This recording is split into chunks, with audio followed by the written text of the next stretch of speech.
RTI Live News. Ask for right.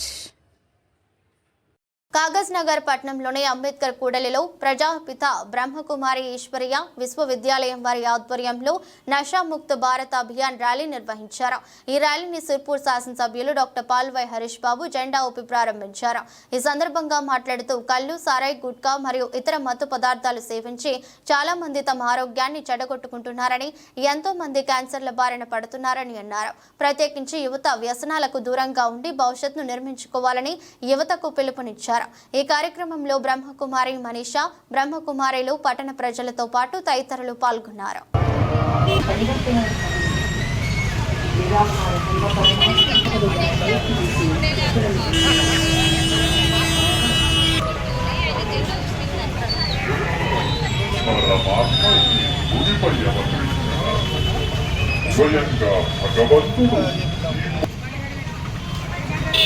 Bike మనం bike మీద వెళ్ళిపోతాం.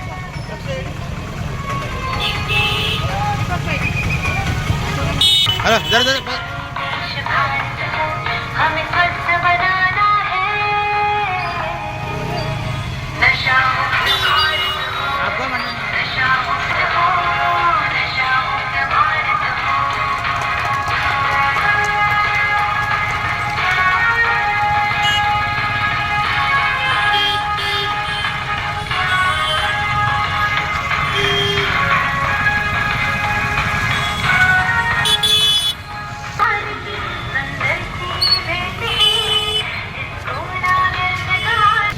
పట్టణంలోని అంబేద్కర్ కూడలిలో బ్రహ్మకుమారి ఈశ్వరీయ విశ్వవిద్యాలయం వారి ఆధ్వర్యంలో మత్తు పదార్థాల వ్యతిరేక ఉద్యమానికి నాంది వాచకం పలకడం జరిగింది. చాలా సంతోషకరమైన విషయం.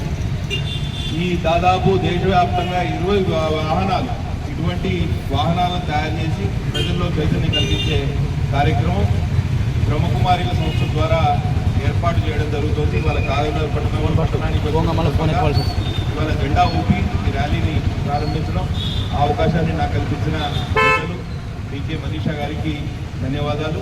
అట్లనే ఇవాళ సమాజం ఎదుర్కొంటున్న రుగ్మతల్లో ప్రధానమైనది వ్యసనాల బారిన పడ్డ యువత.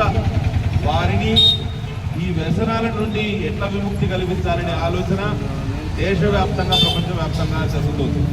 గంజాయి కానివ్వండి, మత్తు పానీయాలు కానివ్వండి, తర్వాత కళ్ళు, సారాయి, తర్వాత గుట్కా, ఖైనీ లాంటి వివిధ పదార్థాల వలన ఆరోగ్యాలు చెడిపోతుంది. గల మా ప్రాంతంలో గుట్కా వలన ఈ నోటి క్యాన్సర్లు ఎంత దారుణంగా అంటే ఈ ఓరల్ క్యాన్సర్ వచ్చిన వాళ్ళు బతకడం చాలా కష్టం.